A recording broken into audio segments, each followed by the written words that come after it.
Hey guys, welcome to Tech My Life. In today's video, I'm going to show you a short tutorial on how to make a post public on Facebook. It's pretty simple, so let's jump right in.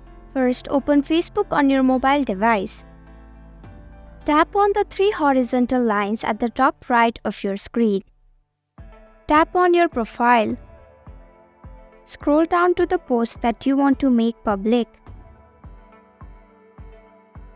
Tap on the three vertical dots next to it. Select Edit Privacy and tap on Public. Tap on the arrow at the top left of your screen.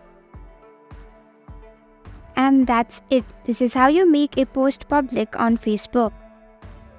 Thank you for watching Tech My Life. I hope you found this video helpful. If you did, then please hit the like button and comment down if you have any questions or feedback. And if you're new to our channel, subscribe and hit the bell icon so you don't miss our upcoming videos.